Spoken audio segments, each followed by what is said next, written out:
Hola, sexto grado, ¿cómo están? Nos encontramos para una nueva clase sobre el suelo para continuar explorando y aprendiendo. En la clase anterior, en una primera parte, ustedes tenían que recordar algunas cosas que trabajamos el año pasado, pudieron hacerlo muy bien, nombraron los elementos químicos, bueno, algunos se acordaban y otros no, pero aquellos que se acordaban pudieron nombrar el carbono, el oxígeno, el hidrógeno, este ciclo tan importante del carbono, en donde cuando un animal consumía vegetales, obtenía el carbono de ahí, después cuando se moría ese carbono volvía al suelo, bueno, y todo este ciclo sí que ustedes pudieron trabajar, al igual que con las fijadoras de nitrógeno, las leguminosas, bueno, un poco lo que vimos el año pasado acerca del suelo y sobre todo de la química en el suelo. Hoy vamos a seguir avanzando para poder trabajar en otras cuestiones que hacen el suelo y vamos a hacer un repaso también de lo que vimos la clase anterior. Bien, la clase anterior se vio algo de esto que dice acá abajo del proceso de meteorización, pero hoy le vamos a agregar otro proceso, así que los vamos a volver a repasar. Bien, ¿cuál es el origen de los suelos? ¿Sí? Como dice acá, el paso de la roca al suelo es un largo y complejo proceso en el que las etapas iniciales se caracterizan por cambios físicos y químicos que afectan a esa roca madre por la acción de agentes climáticos como son la temperatura, la presión, los vientos y por acción del agua. Estos cambios ustedes también los pudieron trabajar en la clase anterior. Esto es lo que se conoce como proceso de meteorización, ¿no? Esta desintegración de esta roca como parte del proceso del suelo.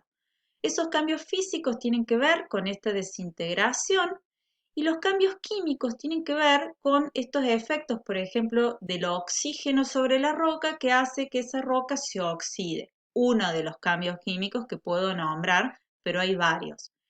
Entonces, estos cambios físicos y químicos son los que hacen que se produzca este proceso que en la clase anterior ustedes pudieron escribirlo y pudieron bien verlo también en esas fotos, en esas imágenes que puse de las rocas. Proceso, como dice acá, que se produce, sí, muchas veces, pero que es un proceso largo y complejo. Y hoy vamos a agregar otro proceso que hace al origen de los suelos, que es el siguiente. Dice, a medida que el tiempo avanza, comienzan los procesos edafogenéticos. Esta palabra compleja, ¿no? En los que los cambios físicos y químicos, nuevamente como la acción de los factores biológicos, actúan sobre el suelo. Primero vamos a la palabra. Genético viene de origen y edafo de suelo. Entonces, este proceso edafogenético tiene que ver con el origen del suelo. Y este proceso, como dice acá, en este proceso también intervienen cambios físicos y químicos, pero ya se agrega algo más que son los factores biológicos que actúan sobre el suelo. Recuerden que lo biológico tiene que ver con la vida, ¿no? Acá ya agregamos la vida en este proceso de formación de suelo. Entonces vemos que ambos procesos, el de meteorización y el de edafogénesis, son comunes en la formación de todo tipo de suelo. Vemos abajo, como dice el resumen, roca madre más estos dos procesos, meteorización más edafogénesis, que obtenemos el suelo. ¿Cuáles son los materiales formadores de suelos? Bien, los podemos agrupar a estos dos materiales en dos partes según su origen. Tenemos los minerales que pueden proceder de la roca madre, o sea, del mismo lugar, o de depósitos de materiales arrastrados por la acción del viento y del agua desde otros lugares. Ustedes saben que hay minerales que son arrastrados, como dice acá, por el viento, el agua, entonces, como dice acá, este material puede proceder ya sea de la roca madre o de este arrastre. Y los materiales biológicos que proceden de los organismos vivos, sean estos organismos vegetales, animales o microorganismos que viven en el suelo. Entonces acá tenemos estos materiales minerales, como se ve acá, de las rocas, ya sean arrastrados o no, y los biológicos. Bien. Pero así como tenemos materiales formadores de suelo, también tenemos factores formadores de suelo, que estos sí los trabajaron la clase anterior, que los vamos a ir viendo diariamente. Ustedes van a ir viendo que hay cosas que yo voy repitiendo, pero es para que se vayan comprendiendo mejor. Si hay cosas por ahí que son más complejas, entonces verlas varias veces sirve para poder comprenderlas. ¿Cuáles son estos factores? Se los ve ahí en la imagen, pero lo que vamos a hacer ahora es repasarlos uno a uno. Entonces tenemos el material, uno de los factores, sí, es el material originario, o sea, los minerales, en donde tenemos el tipo de roca que procede, ¿sí? El tipo de roca que procede un suelo define en gran medida el tipo de suelo que se va a formar. Por ejemplo, si yo estoy en una zona donde hay tipos de rocas graníticas, ¿sí? De granito, probablemente las características del suelo sea con tendencia arenosa, ¿sí? Otro ejemplo, si tengo un tipo de roca de las que se llaman areniscas, voy a tener un suelo con una textura más gruesa. Entonces, ¿qué vamos viendo? De acuerdo a este mineral, al tipo de roca que yo tenga, es el tipo de suelo, o sea, me va a definir el tipo de suelo que se va a formar. Por eso ahí tenemos un factor, digamos, que interviene. Otros factores son el clima y el tiempo. Las acciones directas sobre el suelo, o sea, como son la temperatura, el viento, las precipitaciones, la humedad, la radiación solar, ¿sí? También intervienen en esta formación de los suelos. Y hay acciones que son indirectas como el clima, ¿sí? La región.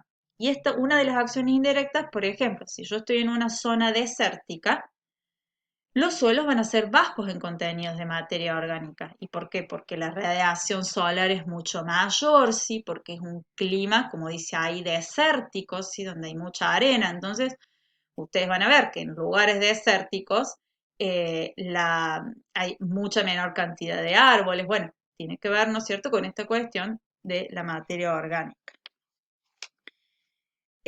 Otros de estos factores, sí, es el relieve, las formas del terreno, ¿sí? La inclinación del terreno, la longitud, la orientación, ¿sí? Entonces, yo puedo tener un terreno, por ejemplo, una ladera, entonces la radiación solar que reciba va a influir, ¿no es cierto?, en el tipo de suelo. La longitud también, porque va a tener que ver el arrastre de los materiales, va a ser diferente. Y por ejemplo, la orientación, ¿sí? Si tiene un efecto de insolación o recibe más bien sombra. Todas estas cosas van a hacer, ¿no es cierto?, que el tipo de suelo sea diferente, ¿sí? Por ejemplo, una orientación, como decía recién, de la ladera, en donde está hay mayor exposición donde, digo, no está tan expuesta, por ejemplo, al sol, va a tener mayor humedad, mayor vegetación, a que si yo la tengo con una exposición mayor al sol. Entonces, de eso también va a depender, como veíamos antes, el contenido de materia orgánica.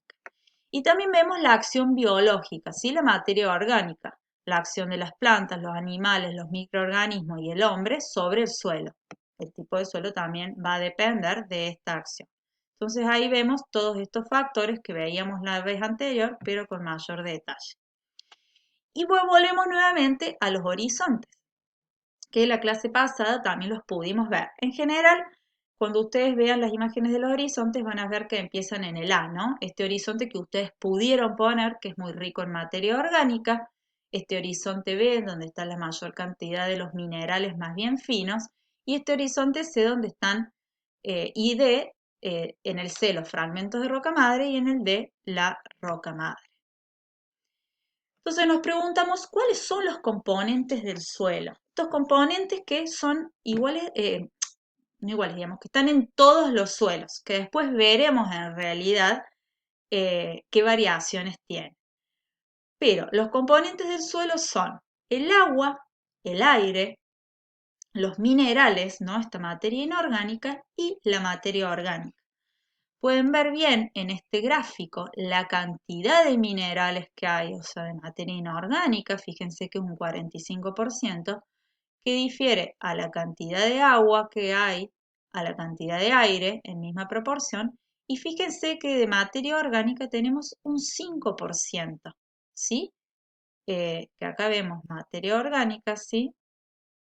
90, de ese 5%, digamos, vemos un 5% de seres vivos, 95, ¿no? De acá de materia orgánica. Entonces vemos que la proporción de materia orgánica es muy pequeña, pero sabemos lo beneficioso que es la materia orgánica para el suelo. Bien, ahora lo que les voy a pedir es que primero completen las actividades del formulario. Y después les voy a pedir que realicen esta experiencia. En realidad tienen que, como dice acá, regar algunas macetas de las que tengan en su casa. O sea, obviamente puse ahí macetas, la planta que está dentro de la maceta. Ustedes saben que debajo de las macetas, para que drene el agua, hay unos agujeritos. Entonces yo lo que necesito que observen es al regar, pueden regar todas las macetas que tengan, algunas si son muchas, observar qué sucede cuando pase el agua y a eso registrarlo. Por escrito pueden hacer un dibujo, ¿no? Registrar lo observado. ¿Cuáles son las preguntas guías para esta observación? Ver qué sucedió, si salió gran cantidad de agua, si salió muy poca agua, si no salió nada de agua, e ir comparando con las macetas que tienen. A lo mejor en una sale más, en otra menos. Bueno, ustedes verán.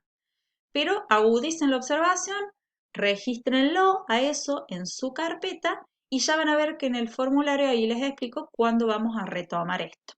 Bien, pero antes vayan al formulario. Bueno, espero que se haya entendido. Cualquier cosa me preguntan. Abrazo.